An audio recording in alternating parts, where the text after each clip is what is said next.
grow dun sa hands natin. So, kagaya ng nangyayari sa syndactyl. So, instead na hard yung fingers na may growth in between dun sa mga fingers natin. And then we've also seen yung nangyayari sa mga taong mayroong progeria. Diba? They have accelerated aging. So, sa mga cells natin, they also perceive signals na nagsasabi hanggang ilang beses ka mag-undergo ng cell division yung sa cell natin. So sa mga tao yung progeria, yung signals na yun and then yung process mismo ng cell division is very much accelerated. And hence, yung symptoms of accelerated aging. So our body typically can be classified yung cells natin whether as somatic or the germ cells. So na-differentiate natin sila last meeting. So lahat ng body cells natin, they are the somatic cells, whereas naman yung mga gametes natin, the sperm cell, the egg cell, they are the germ cells. So both of which undergo replication. So nagpo-produce sila ng daughter cells nila. However, very different process. Kasi yung somatic cells, they undergo mitosis, whereas yung mga germ cells natin must undergo meiosis. Both of which is syempre mag-iba yung process, so although may certain similarities, and at the same time, may certain na pamayo kung bakit yun yung process involved on this cell. So tingnan natin yung mga. Also, in terms of ploidy, we've learned na magkaiba rin ng ploidy ng mga cells na ito. So somatic cells, sila yung chromosome number nila, they are diploid. So dalawang copy for each chromosome. Whereas, sa mga germ cells natin, they are only haploid or reduced into half. So yung mga gametes natin that undergo meiosis, ang one basic function ng meiosis is to reduce chromosome number by half. So the cell cycle involves yung continuous processes na nangyayari sa cell, which involves yung growth mismo ng cell natin, yung synthesis ng mga important organelles, compounds, and at the same time, yung replication ng DNA and as well as yung division mismo ng cell to produce daughter cells. So take note, yung cell cycle natin is continuous. Ibig sabihin tuloy-tuloy siya. So in fact, kung pumasok na siya sa phase kung saan mag-replicate na siya ng DNA, kailangan mag-commit siya na tatapusin niyo yung buong cycle. Hindi pwedeng mag-backtrack ang cell cycle, meaning to say, ang forward na is, ang movement niya is always forward ang direction. So, bawal mag-backtrack. So, yung cell cycle natin can be generally divided into two main stages, which is yung interphase natin and the M phase. So, during the interphase, it is now divided into further three more stages. So, we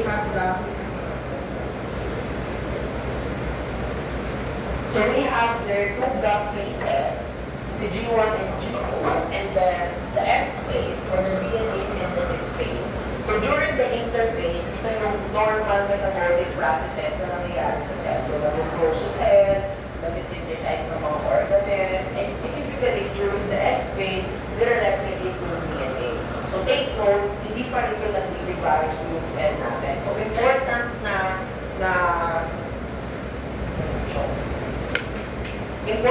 distinction between dun sa interphase and the M phase is that during interphase,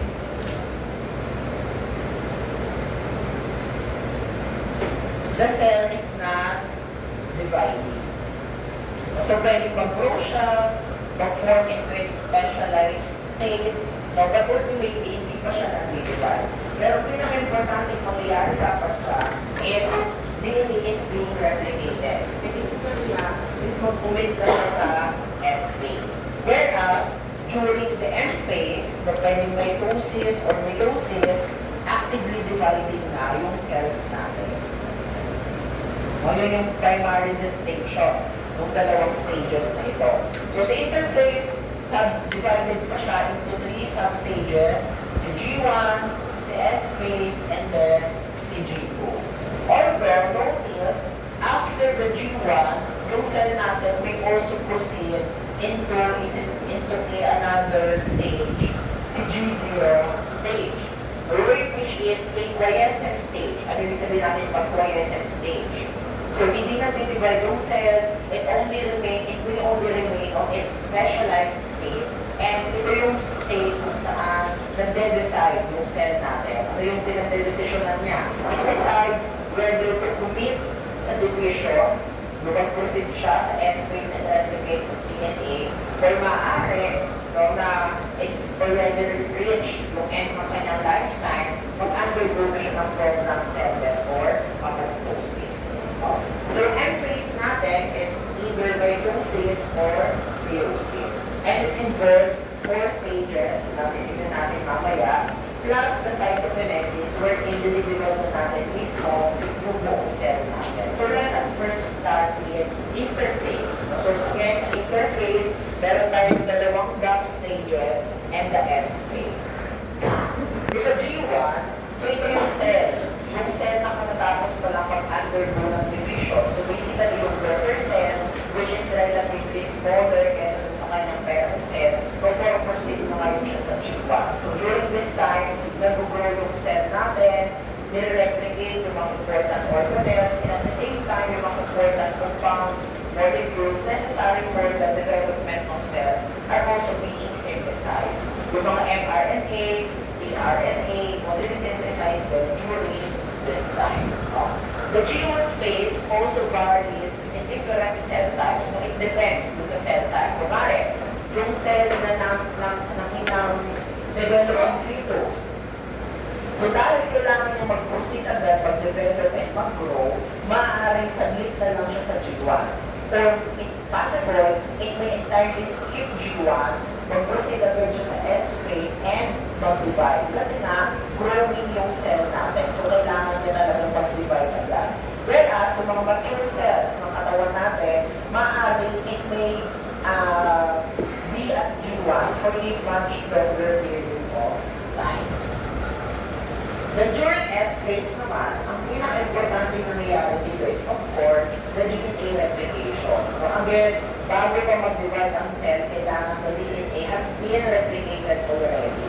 And during the replication process, kailangan ma-replicate niya lahat ng chromosomes. So kung yan ay cells ng human, so 46 chromosomes na yun, kailangan replicate din, walang labis, walang kulang, and at the same time, the cell monitors whether may damages dun sa DNA replication. Why is it important? I check ng cell if may damage present dun sa DNA natin.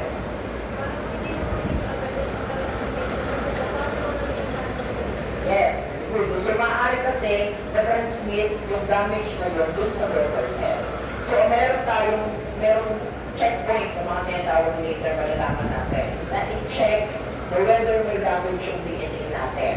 Bago siya mag-replicate, during replication, and after replication, chine-check yung DNA natin. So typically, kunwari meron ko isang chromosome, after replication, magkakaroon ka ng replicate niya. So typically, tinatawag natin sila sister chromatids held together din sa kanilang centromere. So yung typical na chromosome is in fact two sister chromatids. So ito isang chromatid. This one is also another chromatid. And together, ang tawag natin sa kanila ay sister chromatids. Although actually hindi na yung term na sister is technically inappropriate. Kasi diba pag sister, hindi naman sila totally identical. Pero yun kasi yung nakasanayan natin sa biology. Pero yung sister chromatids, since yung isang chromatid ay replicate ng isa, they are ultimately identical. So huwag tayong malito kasi baka sa inyo, hindi naman kayo identical ng kapatid nyo ay sister chromatid. So nakasanayan lang yung term na yun. But it's important to know na kailangan identical yung dalawang sister chromatids with each other. During the G2 phase, so suppose na walang damage yung DNA natin, na-replicate sila ng maayos and tama, it may now proceed to the G2 phase, wherein the cell will prepare para sa M phase. So bago siya mag-divide, kailangan i-prepare muna ng cell yung itself prior to division. So yung mga centrosomes natin, asan nga rin yung centrosomes, typically makikita natin near the nucleus. So si centrosome, mag-duplicate siya, magiging dalawa yung centrosome, na mayroon din isang pair ng centrioles na yung cell natin. Andito yung nucleus, andito yung centrosome with centriole, replicated na sila. One of them ay mag-merge ng nerve such that yung isa is mapupunta sa opposite pole. No? And yung polarity ng centrosome together with the centrioles will also dictate yung magiging polarity ng future daughter cells natin. Kasi ano ginagawa ng centrioles? They are the ones that synthesize spindle fibers. And very important yung function nila during the division stage ng M phase ng cell cycle. So kailangan bago ito mag-divide, present na dapat yung dalawang centrosome as well as their centrioles. So, after which, so kapag okay na yung cell natin, ready na siya mag-divide, it will not commit to division. So, sa somatic cells, mag-undergo yun sila ng mitosis, which has 4 distinct stages. So, si prophase, kilala na natin, metaphase, anaphase, and then telophase. No? So, ang mitosis, para sa lung function, bakit na kailangan undergo ng mitosis ng cells natin?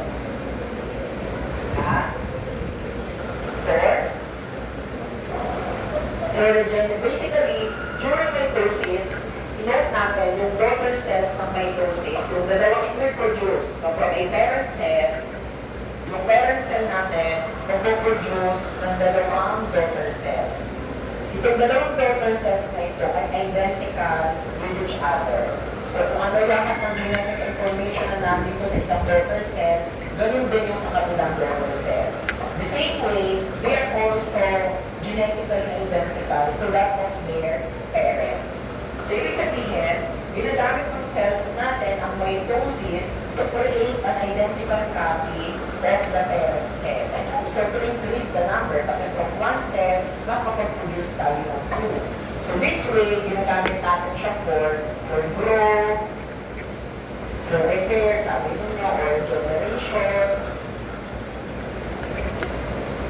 So basically, para mag-increase yung number ng identical cells ng isang tissue. So, most importantly, sa mga multicellular organisms, so hindi naman tayo lalaki kung hindi mag-replicate yung mga cells natin. And very important nga, yung pagiging identical nila. Kasi ito na, skin cell, nag-undergo ng mitosis. Alam nga namang yung color brown, yung bigla ng patch na kulay pula, or kulay white. So hindi gano'n. So kailangan, same na same yung information. In terms of chromosome number, and then as well as yung quality ng chromosome. Kung ilan yung number ng chromosomes, and ano yung genetic information doon sa chromosomes, same na same, very much identical. Kaya, ang tawag natin sa mitosis is duplication division.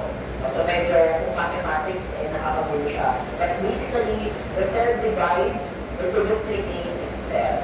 So meron siyang 2 distinct stages, karyokinesis and then cytokinesis. Anong difference nito from the prefix karyo and cyto? Sa karyokinesis, ano dinidivide natin? Ang dinidivide natin dyan is the nucleus. As well as, kasama dyan syempre yung DNA, chromosomes. No? Sa cyto, ang dinidivide natin syempre is the cytoplasm or yung blood cell na natin mismo. No? So yung karyokinesis natin, it involves itong 4 distinct stages ng mitosis. Prophase, metaphase, anaphase, telophase. Ibig sabihin, yung mitosis natin, after yung makomplete yung telophase, tapos na yung mitosis. Kasi nga, na-divide na natin yung nucleus as well as its content. Pero yung cell division is hindi pa tapos. Kasi, nasa loob pa sila ng iisang cell. So, matatapos ng cell division, if successfully siya makapag-undergo ng cytokinesis, where ina-divide na niya yung buong cell natin. So, let us emphasize here yung importance ng mga microtubules natin. Again, sige mga ulit yung mga microtubule organizing center natin. These are the centrioles na nandun sa centrosomes natin. So, bakit important yung microtubules na yan? Kasi they are the ones that will drive yung movement ng mga chromosomes natin during division.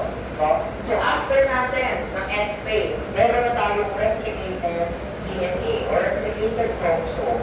Itong chromosome na ito must be separated equally into each two daughter cells.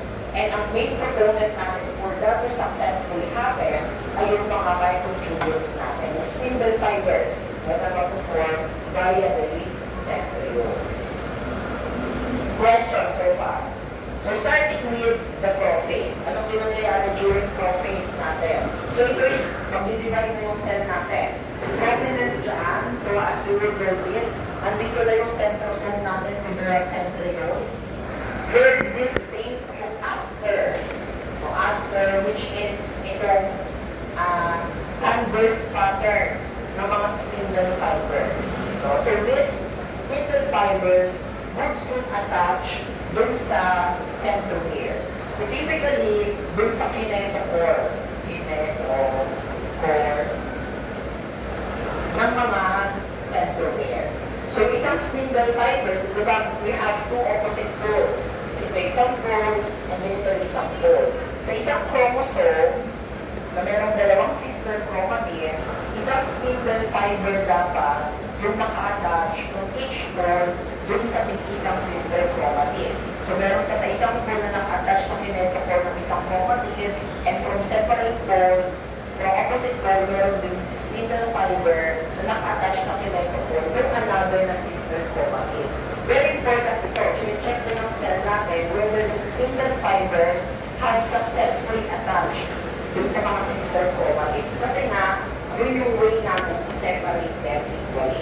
So, kung hindi equal yung attachment o hindi successful yung attachment, the cell cycle may pause during this stage. Dinitignan din niya whether each pole ay may naka-attach. Baka kasi dalawa nga spindle fiber naka-attach, pero galing lang sa isang pole. So, hindi rin pwede yun. Kasi hindi natin madidivide equally yung cell natin. So, dapat isang pole may naka-attach na spindle fiber from each of the sister chromatid. Also,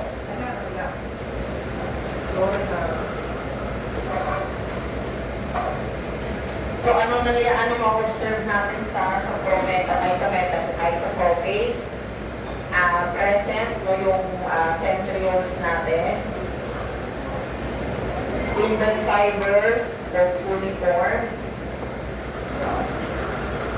Also, some of the organelles would start to disassemble. So yung mga organelles na not necessary for the replication and division is mag-disintegrate sila ng paunti-unti. So, kunwari yung mga ER natin, hindi naman sila kailangan, the Golgi, so mag-disintegrate sila.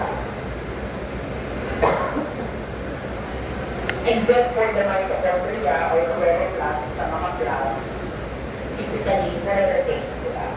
So, as the cell proceeds to late stage ng prophase, kunwari nag-transition na siya, nandito na siya malapit na mag-metaphase, meron tayong tinatawag na pro-metaphase. Ito yung transition. Pro-metaphase. Yung transition, late prophase, papasok naman yun sa metaphase. So during this time, kailangan dyan yung nuclear envelope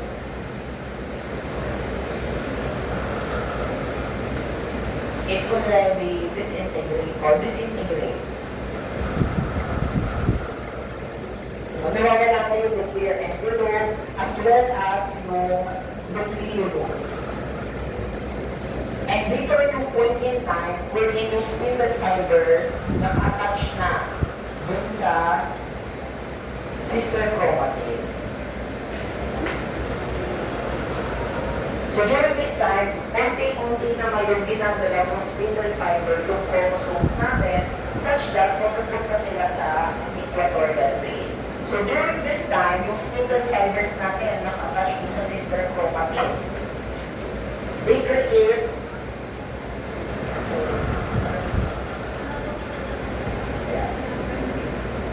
ano nangyayari is they exert equal force.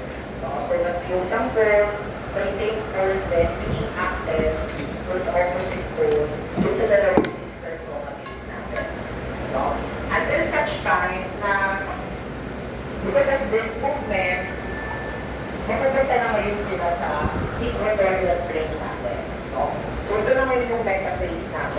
So very distinct na ngayon dito is yung metaphase plane.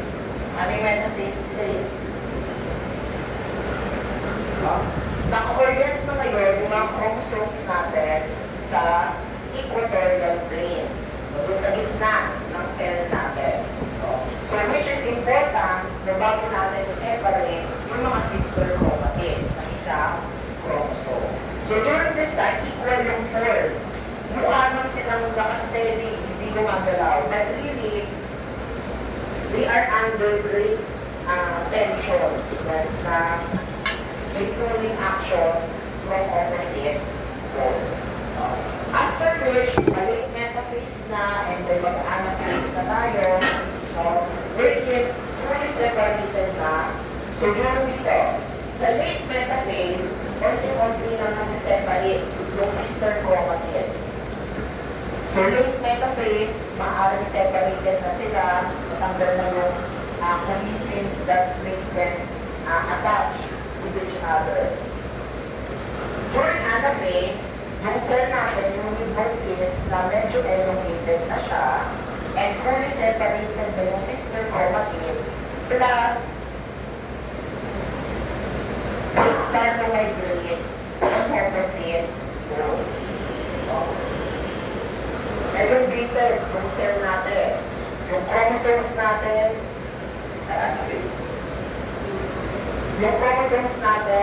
they start to migrate on the opposite poles. So since during this time, separate na yung sister chromatids natin, each sister chromatids are now considered as full-fledged chromosomes.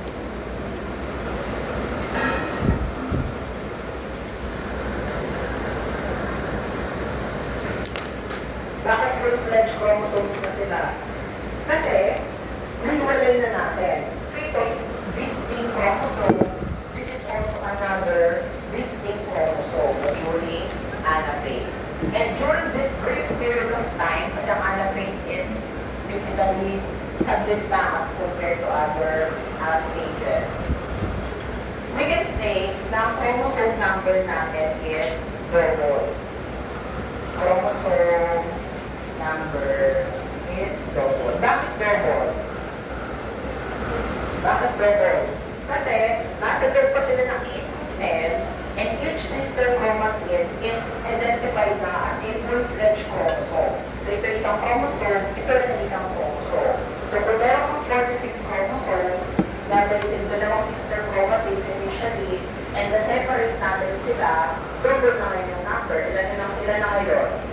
92 chromosomes na yung nasa loob ng cell natin. So another characteristic yun ng anaphase. Then after some time, those chromosomes, the full-fledged chromosomes, would soon reach yung end ng opposite poles natin, marking now the telophase stage. So during this time, maaari na at late stage ng telophase, sa animal cell, it will be furrow, the cleavage furrow may start to appear. Na magiging mark where to divide yung cytoplasm ng cell natin. Notice then, the nuclear envelope kanina na nawala will start to reappear. So nuclear envelope reappears as well as yung mga ibang organelles. Ano na makikita natin? Sa animal cell, pwede mag-starch na ng cleavage furrow. Or sa plant cell is cell tube.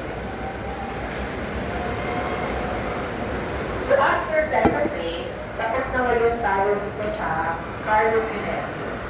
So nalibet na natin yung nucleus and its contents. Pero tapos naman cell division, hindi pa. Kasi nasa loob pa rin sila natin isang cell. So after telophase, we have now cytokinesis. Wherein sa animal cell, the cleavage furrow that has formed earlier would soon separate the cell into two daughter cells. And then sa plant cell, merong cell rate na magbuwang na gano'n din, hindi na rin yung cell into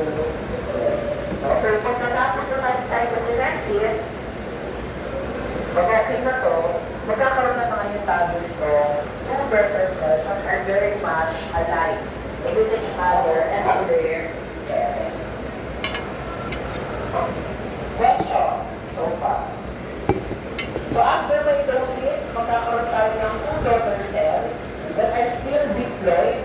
So kung ano yung chromosome number nila na diploid, same pa rin naman. So sa human cell, yung 46 chromosomes ng parent cell, magpaproduce siya ng two daughter cells, each of which ay may 46 chromosomes pa rin. So genetically identical. So in terms of chromosome number and quality and quantity, same na same yung daughter cells na yun. Naunawaan ko yung mitosis natin. So all throughout the cell cycle, na meron tayo mga tinatawag na checkpoints. Para sa mga checkpoints na yun, no?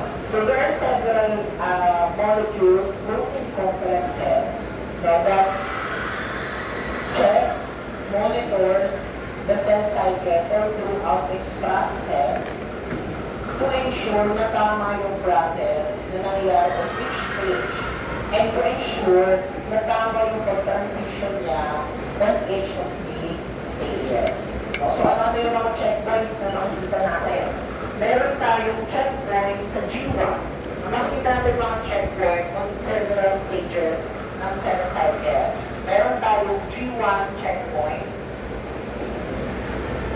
The G1 checkpoint is perhaps the most critical of all kasi during this checkpoint, the cell check itself in terms of na-reach nila ba yung tamang size. Kasi kailangan kapag lumabas siya ng G1, dapat mag-commit talaga siya sa division. Hindi dito pwede yung indecisive na ayaw ko na lang parang mag-divide balik ako sa G1. Kapag nasabi niyang okay siya sa G1, dire-diretso yun kasi nga forward ang direction ng cell cycle. So the cell during the G1 checkpoint will check enough na ba yung size ng cell para makapag-divide siya, enough na ba yung nutrients, kailangan mo lahat ng nutrients na kailangan ay okay, na-meet natin para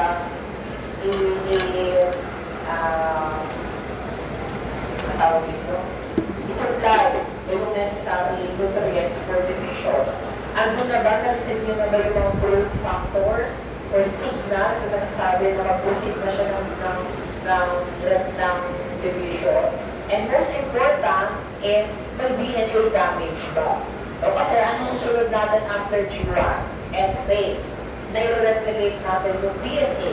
So dapat walang damage yung DNA natin.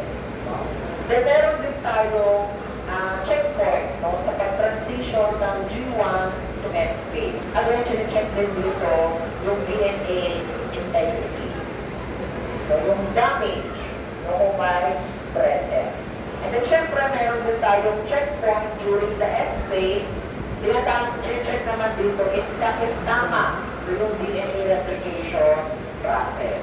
So meron din damage dun sa DNA natin. Kasi kailangan na walang damage during the replication process. So ano mangyayari kapag may damage? Pag may damage na encounter yung cell natin, it will pause on that particular checkpoint. Para kagaano ba yung mga checkpoint natin? Kung parang na checkpoint na sabi ng tatay ko, holding pala siya na checkpoint, siya nahuli siya sa checkpoint. Anong ginagawa? Iba pinapatigil kasi wala siyang necessary documents na nagsasabi na pwede siya mag-drive during that day. Ganun din yung cell natin. Kapag hindi na-meet yung mga criteria during each checkpoint, the cell cycle will arrest or pause on that particular stage. So kung nag-DNA damage, bago mag-transition ng G1 to S, hindi siya mag-proceed sa S phase. And the cell will try to repair. Meron tayong mga repair mechanisms.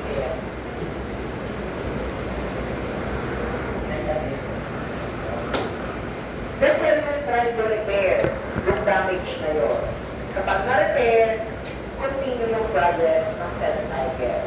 If not, if hindi na siya repairable, nag-undergo siya dapat na apoptosis. Okay, so in short, program cell death. Mamamatay yung cell.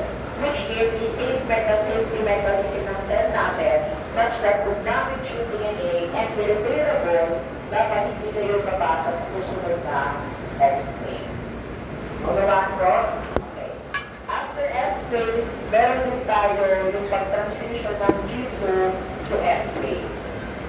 So during this time, check present na ba yung centrioles kasi very important yung role ng centrioles. Tapos, andyan na ba yung centrosome, yung necessary nutrients na kailangan ng cell para i-drive yung mitosis, check din natin dyan. And syempre, check pa rin dyan yung DNA damage. Palagi yan, meron tayong DNA damage checkpoint all throughout the cell cycle. Meron din tayo rito, during the M phase, is yung spindle assembly checkpoint. Pati ang kasama dito, spindle assembly. Spindle assembly checkpoint, dapat transition ng G2 to F, present ng mga centrioles na form properly yung spindle fibers. And during the M phase, kailangan ba yung spindle fibers ba naka-attach successfully sa lahat ng sister chromatids? Kasi kung hindi, ano mangyayari? Maaari yung cell, kunwari ito yung isang cell, ito yung chromosome mo, hindi nag-attach properly yung spindle fiber. Maaari yung isang daughter cell mo magkaroon ng unseparated na chromosome. Ito yung cell, ito yung parent cell. Dapat, di ba, ano mangyayari? Tig-isa sila, di ba, dapat ng chromosome. Pero hindi nag-attach properly yung spindle fiber. Yung isang cell, nagkaroon tuloy ng double chromosome. Yung isa naman ay wala nang napunta sa kanya. So yung mga ganito is an example for aneuploidy. No? May monosomy, pero pwede rin naman trisomy kung may excess na nagbawa na chromosome number natin. So kaya, very highly regulated ang cell cycle kasi nga, it must ensure na walang mali dun sa throughout process ng cell cycle. Also, meron tayong mga several molecules, protein complex cells that also drives the cell cycle forward. So for example, meron tayo sila cyclin and then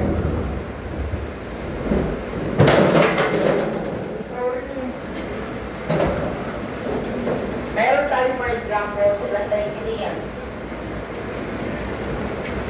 So cyclin is a regulatory molecule.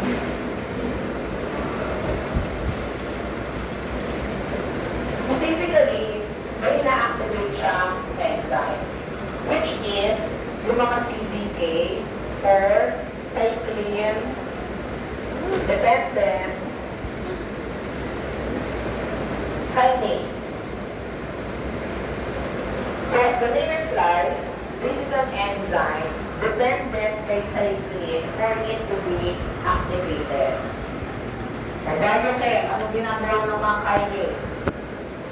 Ano ginagawa ng kinase na enzyme? So review, anong ginagawa ng kinase? Wala ang punsyo, isipin nyo.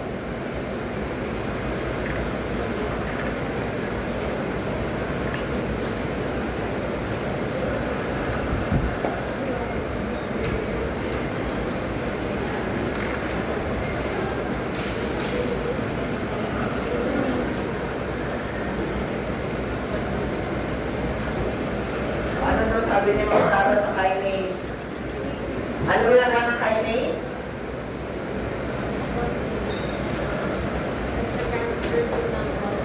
Yes, so for phosphorylation.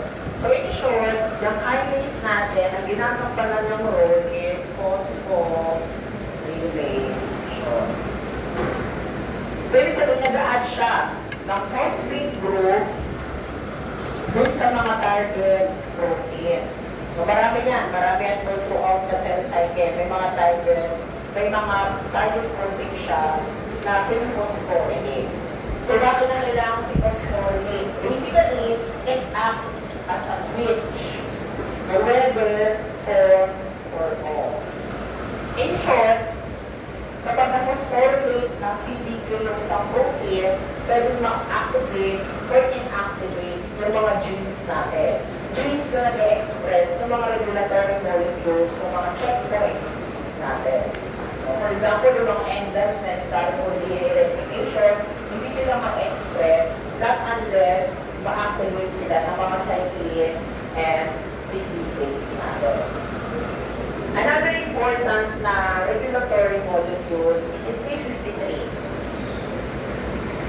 Si P53 natin, sinasabi natin siyang guardian of our genome. Bakit siya guardian of our genome? This is a transcription factor. Ano ibig sabihin transcription factor? Ibig sabihin, it's involved sa expression ng certain genes. In fact, sobrang daming genes so under ng P53 or kaya ma-activate ng P53, including P53. genes necessary for cell arrest, kunwari may damage yung DNA natin. So, help muna ang mitosis. Or pwede naman, via apoptosis pathway. Kung kunwari, irreparable na yung damage, kailangan mag-undergo ng apoptosis. So, ang mag-control sa kanilang lahat ay si P53. Question so far? Question?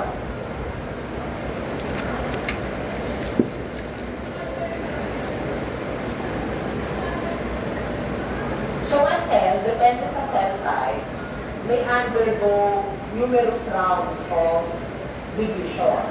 Kunwari yung cell natin, pwede ilang rounds yan ng division bago siya mag-end ng lifespan niya.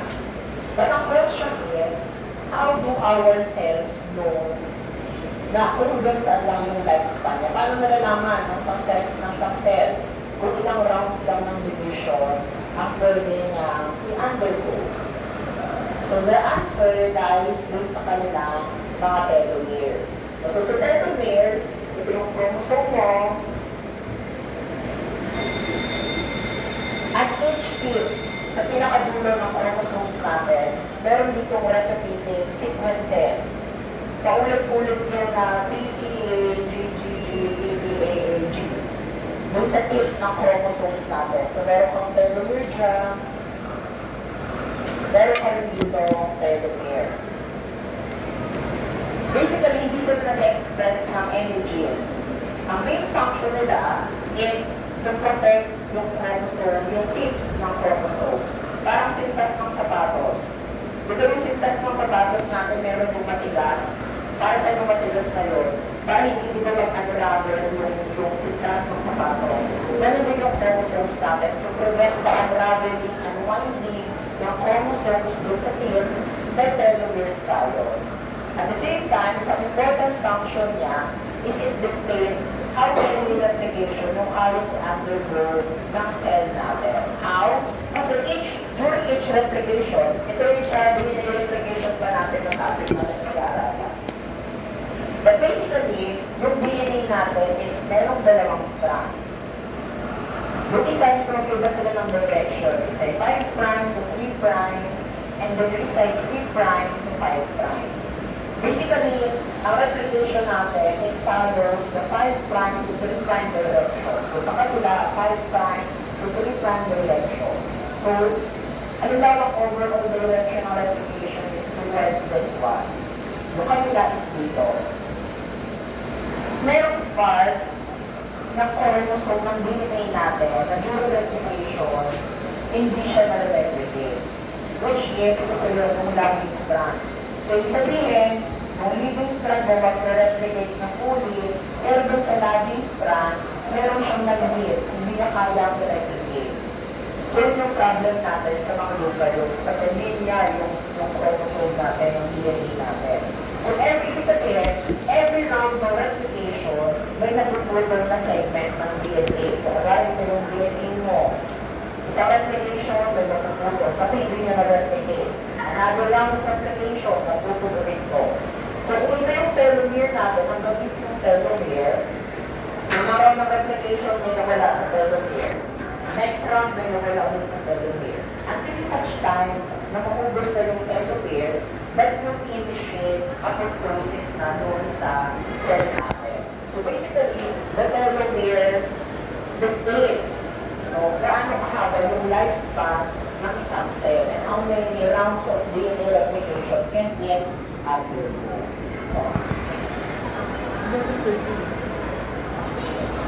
So speaking of apoptosis, apoptosis is also an important process na nangyayari dapat sa cells natin. So ito yung time program cell death na namamatay na dapat yung cells natin.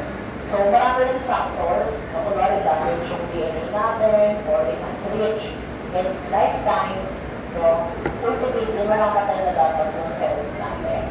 Ang primary enzyme natin for apoptosis is yung mga caspases. Ang ginagawa ng caspases, sisirain nila yung DNA replication machinery para hindi ma-replicate sa DNA kasi nga mamamatay ng cell. Sisirain yung cytoplasm, sisirain yung nuclear membrane, yung plasma membrane, kaya nagkakaroon ng mga bulag sa iba yung parang masisira yung integrity in short ng cell.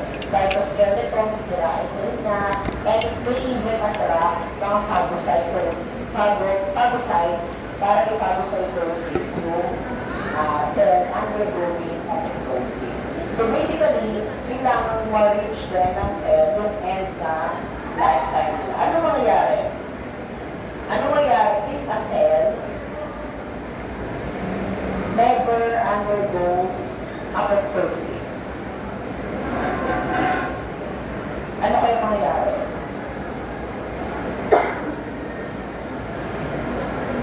Ang mangyayari dyan, it may lead to cancer. For example, ito.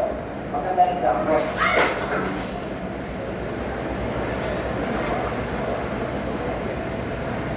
Sabi natin kanina, si P53 is an important transcription factor. Isa sa mga genes na ine-express or tinutulungan na-express ng P53 is MedBox tsaka BCL2 gene. B-cell lymphomatous, tapos sa box ay BCL2 associated X protein. Sa normal cell, sa normal cell, itong dalawang ito is heterodimer present. Ibig sabihin, dalawang proteins na magkasama sa normal cell. Pag may damage ang DNA, damaged DNA, ma-activate sa P53, ang gagawin niya is to increase yung expression ng box protein. So, ang mangyari, kung may heterodimer, magkakaroon ka ng homodimer ng box. So, instead na box BCL, box yung mga-form natin.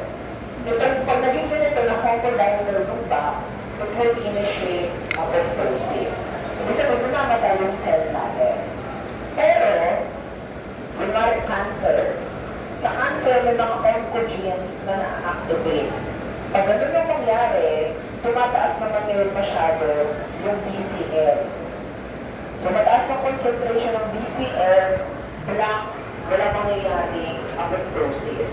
So, ibig sabihin, tuloy-tuloy yung replication, tuloy-tuloy yung division ng cell. Kahit na-damage na yung DNA natin. Kaya doon na may cancer, continuous yung proliferation na mga cells natin. Question? Kasi sorry na ano naman. Nabagod ka na kapatay. Ulit ko.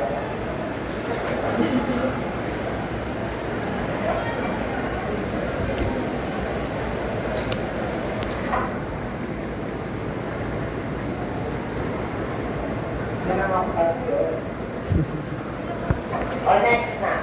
Question so far. Tapos hindi namin kasi wala tayo sa Thursday para Tuesday quiz na ulit. Hindi sige segment assignment. Next natin is symbiosis. So yung mitosis natin, ang nag-undergo ay yung mga somatic cells. Tapos meron din tayo mga germ cells. Sino yung mga germ cells natin? The gametes, yung sperm, at sila is nag-undergo ng reproduction or necessary sila for sexual reproduction. So, alam naman natin, sa males, sperm cell, sa females, egg cell. So, instead of mitosis, ang ina-undergo nila is meiosis. So, isa sa mga important na ginagawa ng meiosis as a process is it will reduce the chromosome number into half. So, yung 46 chromosomes natin, gagawin niya after maka-8 ng sperm cell o yung egg cell, each cell na lang yung magkakaroon ng 23 na chromosome. So, bakit importante yung part na yun? Kasi, pag mag-unite ulit yung sperm at saka egg during fertilization, yung chromosomes nila will add up. So, 23 plus 23, ang maging sample is 46. So, mararating pa rin natin yung normal diploid number. Hindi natin sila reduce by half, ano mangyayari?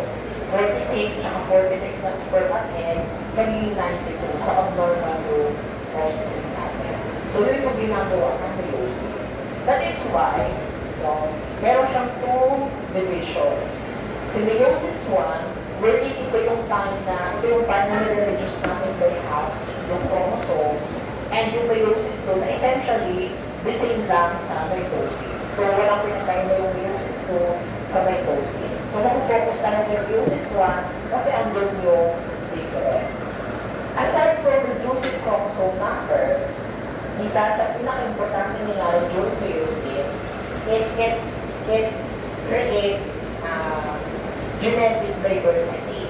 Andito yung reason kung bakit kahit na magkapatid kayo, totally unlike kayong dalawa. Kahit even yung magkapatid kayo. So, kasi nagkakaroon ng recombination ng mga genes natin. So, tignan natin yung kung ano kaya. So, meiosis is divided into meiosis 1 and meiosis 2. Meiosis 1 is a reduction division. Bakit siya reduction division? Kasi the cell divides primarily to reduce the chromosome number by half. And the meiosis 2 equation and division, kasi ipapartition na ngayon natin yung sister chromatids into equal proportions dun sa 4 daughter cells. Very much the same ang ginagawa ng mitosis. So at the end of meiosis, ang mag-produce natin ay 4 daughter cells. Yung 4 daughter cells na yun, they are not identical. So, kanina itong dalawa sa mitosis is identical. Sa meiosis, mayroon pang 4, hindi sila identical with each other. So, completely 1, 2, 3, 4. So, completely different. Plus, hindi rin sila identical to their parent. So, hindi sila identical with each other, hindi rin sila identical with their parent. So, ang meiosis, ganun din, meron din siyang metaphase, prophase, metaphase, anaphase, telophase, but then again, divided na siya into meiosis 1 and then meiosis 2. So, meron tayong prophase 1, prophase 2, metaphase 1, metaphase 2, and so on and so forth. So, tingnan natin yung mga specific na nangyayari with each of these stages. Starting with the prophase 1. So, balikan natin kanina sa mitosis. Ano yung mga important na nangyayari sa prophase ng mitosis na actually ganun din naman yung nangyayari sa prophase 1 ng meiosis. So, very distinct dyan yung centrosomes. Nakita natin yung centrosomes present on opposite poles. That would dictate the polarity of the cell. Sino po yung present dyan? Makikita natin yung spindle fibers. No, andun pa rin yung asters, the sunburst pattern ng spindle fibers. Makikita natin ang nuclear membrane. Tingnan yung nuclear membrane. Starts to fragment kasi nag-break down yung nuclear membrane as well as the nucleus. Ang difference niya is the chromosomes pair with each other. Specifically, yung homologous chromosomes. Ano nga rin ang homologous chromosomes natin? Kanina, nakufocus tayo sa isang chromosome na mayroong sister chromatids. Sa meiosis, ang very much important na nangyayari is nag-compare yung dalawang homologous chromosome. Kasi natin natin homologous, same sila in terms of size, length, imagine nyo tama yan na same sila ng length, position ng centromere, same sila, yung mga genes located in each of specific locations, the same din. No? So in short, dun sa 46 chromosomes natin, each chromosome is, or they exist as a pair. Kunwari, chromosome 1. Dalawa yung chromosome 1 natin. Dalawa yung chromosome 2, dalawa yung chromosome 3, and so on and so forth. Kaya meron tayong 23 pairs na chromosome. Bakit yung dalawa? Yung isa, galing pa kay mother, and then yung isa ngayon ay galing kay father. So during meiosis, nag-prepare yung dalawang homologous chromosome. So ibig sabihin kung ito yung chromosome 1, hahanapin din yung kapair niya rin na chromosome 1. Yun yung nangyayari during meiosis. So during prophase, no, the homologous chromosomes would start to pair with each other. And specifically, si prophase is further subdivided into 5 different substages. Namely, selectotene, zygotene, pachytene, diploine, and diakinesis. So overall, ito naman yung lahat ng nangyayari sa prophase. Pero may very distinct lang na mga processes or steps na hindi natin makikita sa mitosis. During leptotene, ito yung part na nadidisintegrate yung nuclear membrane, nagre-condense yung chromosome, kaya nagiging distinct sila, no? And that's the homologous chromosomes start to pair with each other. This is followed by zygotene. May very important step na nangyayari during zygotene. Remember yung homologous chromosome natin. During leptotene, nag-prepare sila. So magkasama ngayon sila sa isang portion ng nucleus natin. Then, a synaptonemal complex will start to form. Yung synaptonemal complex na yan serves as an attachment para mag-attach ng isang sister chromatine ng isang chromosome and yung another sister chromatine yung another chromosome. Nangangawa na imagine. Balikan natin yung mga terminologies natin. Meron kang dalawang chromosome, each of which is meron din isang sister chromatine. So ito yung chromatine, chromatine, chromatine, chromatine. Silang dalawa ay sister, tama? So during zygotene, may synaptonemal complex that will attach yung sister chromatine ng isang chromosome, so ito isang chromosome, to the sister chromatine of its homologous pair, yung kabilang chromosome. And then, during packaging stage naman,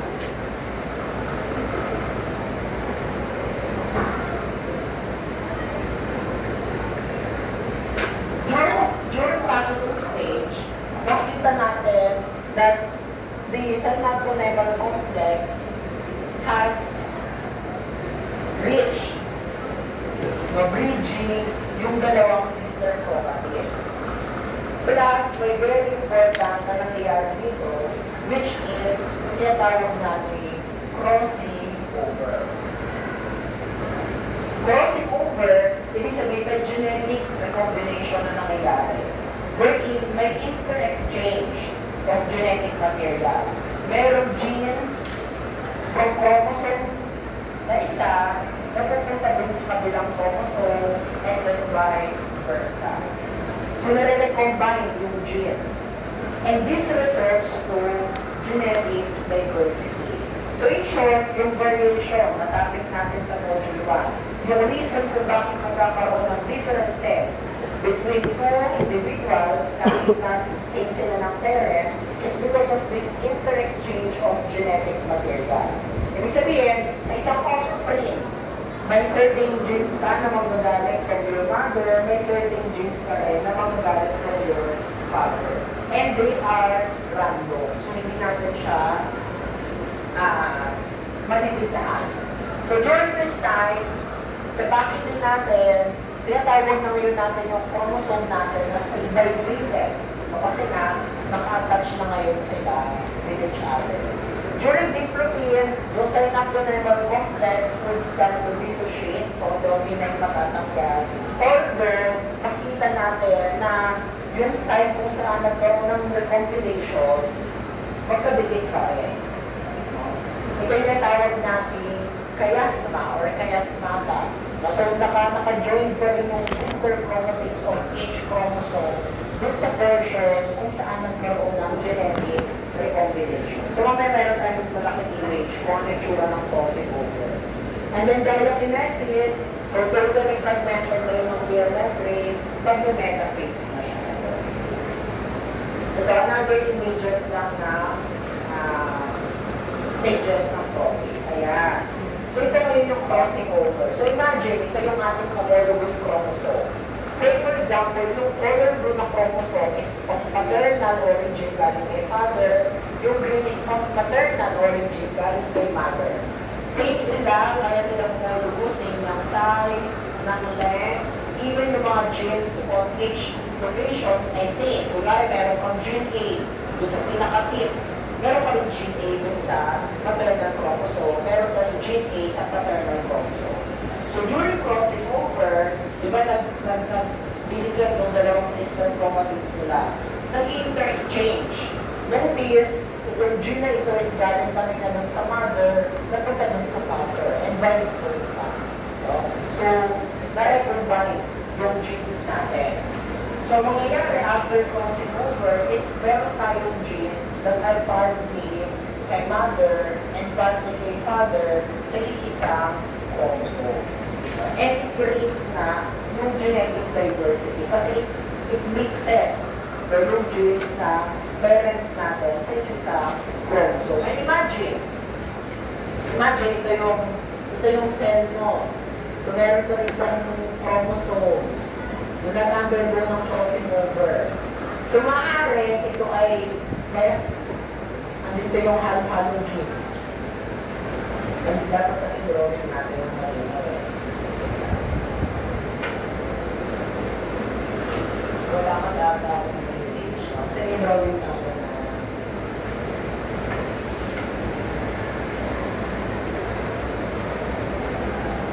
So, kung maaari, ito yung arm ng isa.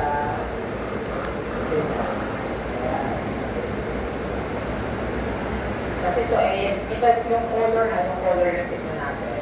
So after genetic recombination, maaari yung isang chromosome mo is maging ganyan. Tapos dito is may portion siya na malilipat.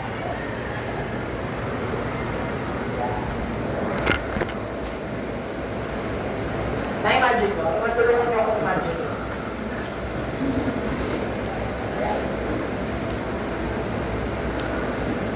May tuloy ko ito para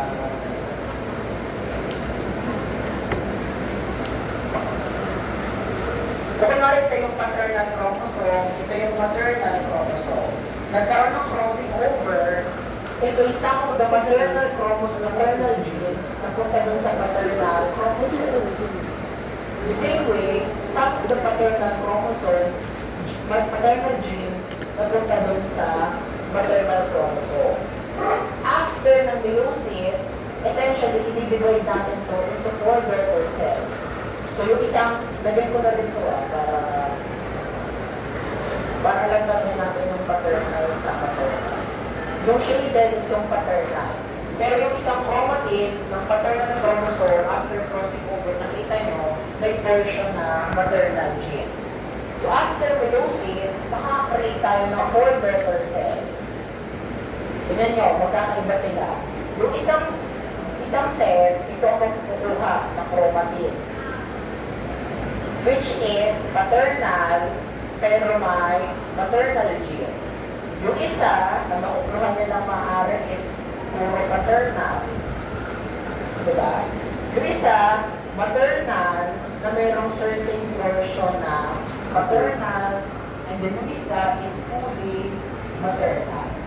So, ano pa sabi natin? Are they identical with each other? Hindi. No? So, it creates variation, it creates diversity through the genetic recombination. Kaya, ang product ng meiosis, are four daughter cells that are essentially not alike, no, with each other. Number one, yung gusto mong iparating ng drawing. Sorry, bakit ako ng drawing? Next is metaphase. So same din, kapag ng metaphase ng mitosis, yung mga chromosomes natin align at the equatorial plane. Pero dito sa metaphase ng meiosis, ang naka-align sa equatorial plane ay yung homologous chromosome. Di ba kanina, sa mitosis, ang alignment nila is yung mga chromosomes lang. So wala silang pakialam nasaan yung homologous pair nila. So maaaring random, nandito yung chromosome 1, nandito yung isang chromosome 1, nandito yung chromosome 2, nandito yung isang chromosome 2. Pero sa metaphase ng meiosis, yung homologous chromosomes, they are aligned magkasama doon sa equatorial plane. Yeah. So ito yung metaphase plate natin, naka-align yung homologous chromosomes doon sa metaphase plate. Nakita yung difference sa mitosis and metaphase na like meiosis and mitosis na metaphase. Question so far. Sa anaphase naman, ay ito pa pala. So yung kanina, we created genetic diversity dun sa homologous cell combination. May another reason pa kung bakit nagkakaroon pa tayo ng more genetic diversity, which is yung independent assortment ng mga chromosomes natin. Kasi doon mag-a-align sila sa equatorial plane. Maaari yung chromosome 1, yung chromosome 1 natin, nasa left side kunwari yung paternal chromosome. Again, this is random. Hindi natin alam on which pair mapupunta yung paternal or yung maternal chromosome. So, kunwari sa chromosome 1, nasa left side yung paternal, nasa right side yung maternal. Sa chromosome 2, pwede nandito naman yung maternal, tapos nandito naman yung paternal. So, random yung assortment nila sa metaphase plane. Sa chromosome 3, maaari nandito naman ulit yung maternal, and then dito naman yung paternal. No? So, na-imagine nyo, so yung cells natin, after ng meiosis, random. Maaari may daughter cell pa na mas marami yung paternal chromosome, or meron kang cell na mas marami naman yung paternal chromosome. So yung random alignment, in short, ito lang yung sinasabi ni Mendel sa kanyang independent assortment. Yung chromosomes natin, as they align sa equatorial plane, is fully random. So hindi natin ma-dictate, no? Kung saan side mapupunta yung paternal and maternal chromosome. And remember, yung polarity nila, so yung ibang chromosome mapupunta sa isang cell, yung ibang chromosome din mapupunta doon sa ibang cell. So may portion na maaaring mas maraming maternal, may portion din na mas maraming maternal chromosome. Naunawaan pa, nakakasunod ba tayo? Kaya ba? Next na, anaphase. So during anaphase, separate na kayo natin yung chromosomes natin. Pero, isa sa difference ng meiosis sa mitosis, specifically sa meiosis 1, kanina sa mitosis, during anaphase, sino yung sineseparate natin? Sino sineseparate natin sa mitosis, sa anaphase ng mitosis? Yung sister chromatids. Diba? Sa meiosis, sa anaphase 1 ng meiosis, ang sineseparate natin is yung homologous pair. So dito, meron ka kasing homologous pair. At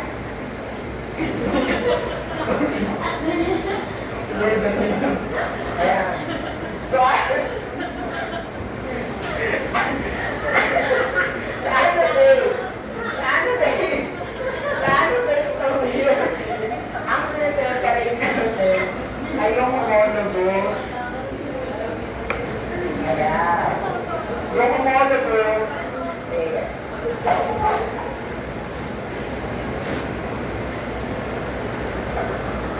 Na-imagine, class, sa mitosis, sino sineseparate natin? Yung sister chromatids. Sa anaphase 1 ng meiosis, ang sineseparate natin yung homologous pair. So sister chromatids pa rin sila, di ba? Yan. So, buhay pa rin yan na sister chromatid. So, isang chromosome na may dalawang sister chromatids, isang chromosome may dalawang sister chromatids. So, yung pinagdali pa nila sa anaphase ng mitosis, anaphase ng meiosis. Next. So, syempre, after telophase, fully separated na ngayon sila. No? Ayan. So, after telophase ng meiosis 1, yung chromosome number natin has been already reduced by half. Tingnan nyo. Kunwari ito yung parent cell. Imagine ito yung parent cell. Ilan yung chromosome natin na nakikita sa loob ng cell? Ha? Ito lang silang chromosome. Dalawa lang. Ito yung chromosome 1, kasi ito yung compare niya. After meiosis 1, ilan na lang yung chromosome each cell? Dalawa na lang. Ay, isa na lang. So, from term, na-reduce natin ng half, naging 1 na lang. So, after meiosis 1, haploid na yung mga cells natin. Diba? Unlike dito, sabihin ko kasi sila ng chromosome number niya. 1, diba? 1 lang yan. After ng mitosis, ilan na to?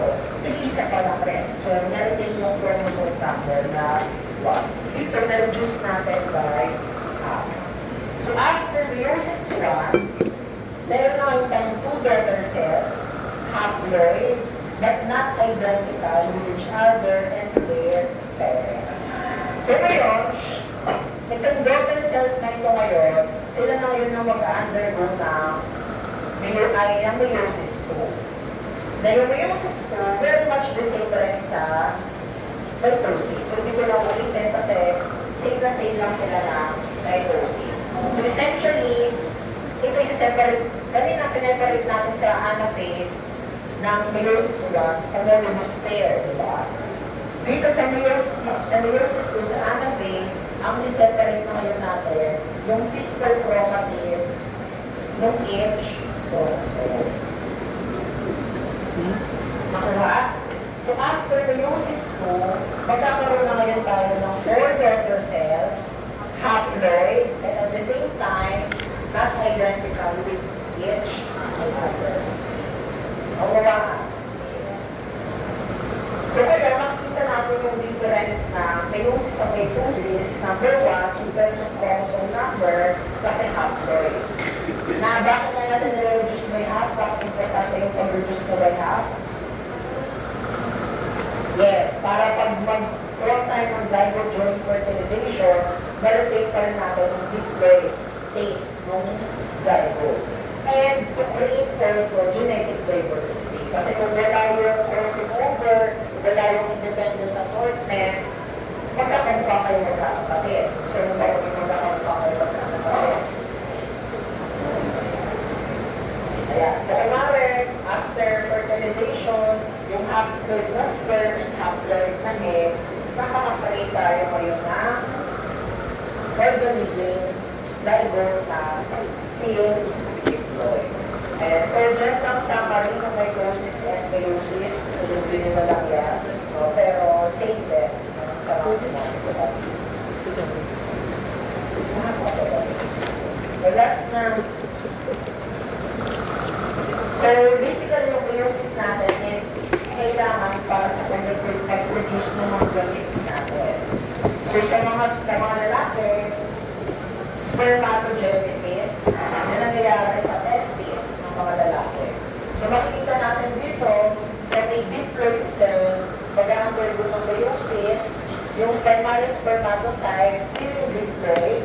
After meiosis 1, mag-produce na yun tayo ng haploid, na secondary spermatocyte.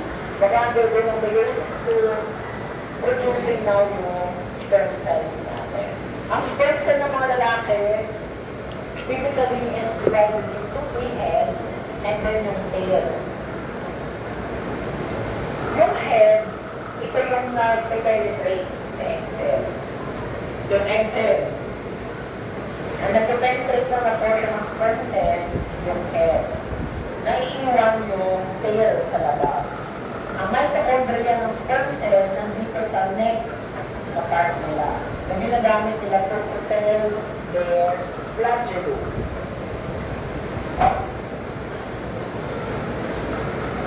So, same na po na. So, pinapakita ko lang din yung meiosis. Whereas, yung extra naman ng mga babae, dahil oogenesis, sa ovary naman. But dahil kasi sa sperm cell, diba sa sperm cell, na-affirm from meiosis 1 to meiosis 2, nagmamature into adult sperm cell. Sa mga babae, yung egg cell nila, after meiosis 1, ito ba ito nilagay?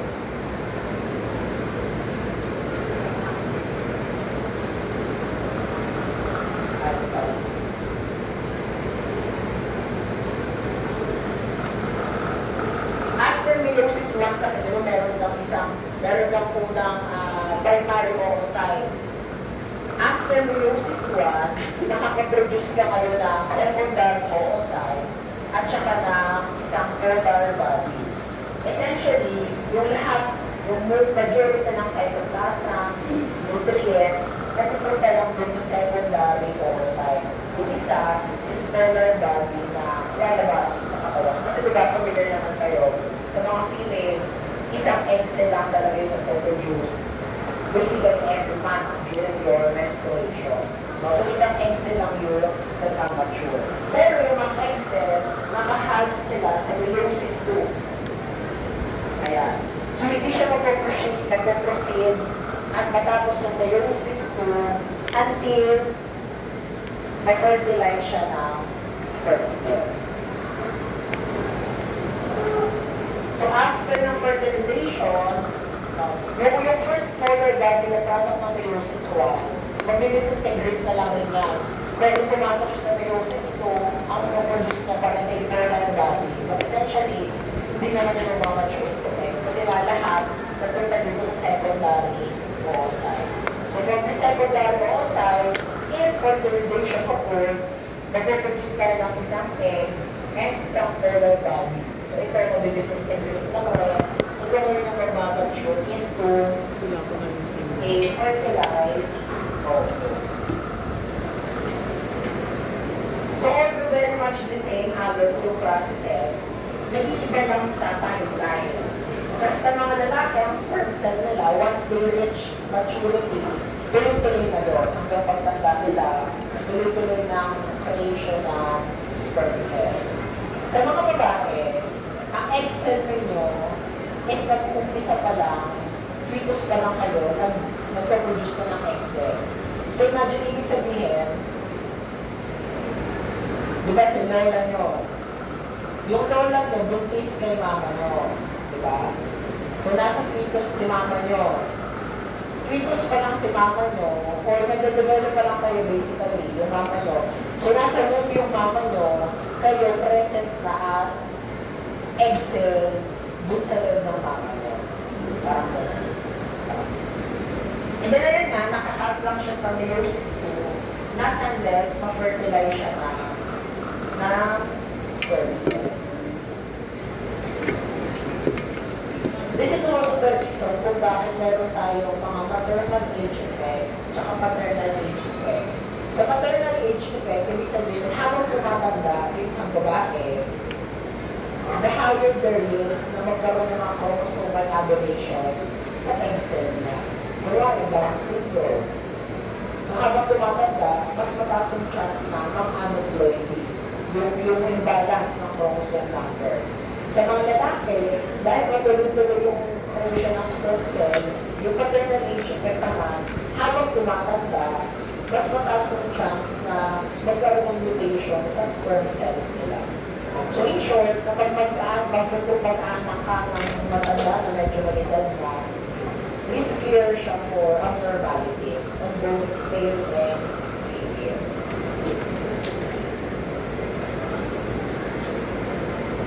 Grabe. Parang kinuha na din. Kaya.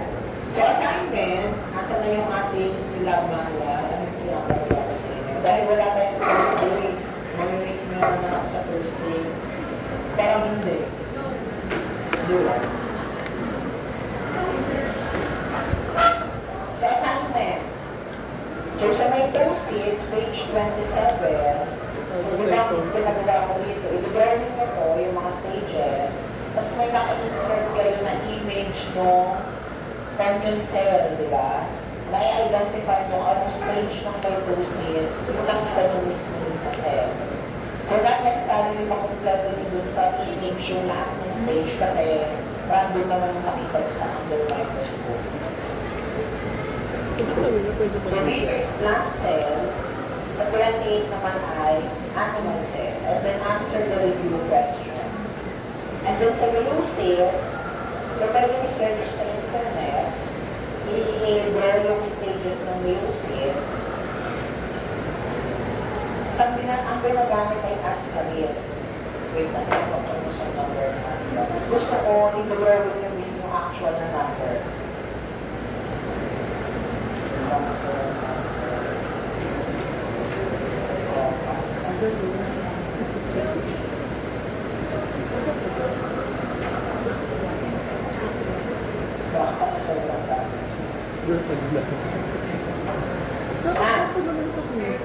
So, ascaris pubricoides, ang pinapagawin sa mga model ay ascaris pubricoides, ang kanyang diploid number ay 4. So, sa drawing ninyo, gusto kong makita yung 4 ng chromosomes na yun. Ibig sabihin ko, ang diploid number na ay 4, merong 2 pairs ng chromosome. Merong chromosome 1, merong chromosome 2. So sa drawing nyo, magari ito yung cell, yung bago mag-undergo ng meiosis, meron kang 4 na chromosome. Lagyan ng kulay para ma-identify sino yung homologous. Pwede isa shorter, isa longer, para malaman lang natin kung sino yung magka-pair. So meron tayong 4 chromosome, ito yung homologous pair, ito yung homologous pair. So sa drawing ninyo, ipakita sino yung nag-prepare, so dapat magka-pair yung homologous chromosome. Tapos pwede nung lagyan doon ng color to demonstrate yung crossing over. So kunwari is ito yung paternal, kasi ito yung maternal. Tapos kunwari na crossing over na kayo, ipakita na may interstitial genetic material. So may ka-reproduce kayo na ganito. So check ko yan, isa-isa, kasi pag ako mag-check dyan, binilangin ko, hahanapin ko kung anong nangyari dun sa 4 na chromosome. So dapat, at the end, dito sa telophase 2, tama ba? Sa telophase 2, may makikita ko dapat yung 4 fertile cells, haploid, and unidentical, diba? With each other. Naunawaan ko, yung gagawin. And then answer the review questions. Para next meeting, Thursday, Tuesday, quiz. Kaya na ba mag-quiz na? Nang may cell cycle? Tuesday or Thursday? O sige. So sa Tuesday gawin natin experiment na pero chance and probabilities. Ang dadalhin ko dito ay barya, coins. 1 peso coin, tsaka isang 5 peso coin. Kasi papalitan ko ng 1,000. Number 1 ko yung gagawin ng assignment. So that's all. I will see you again on Tuesday next week. Huwag niyo ako mag-ins.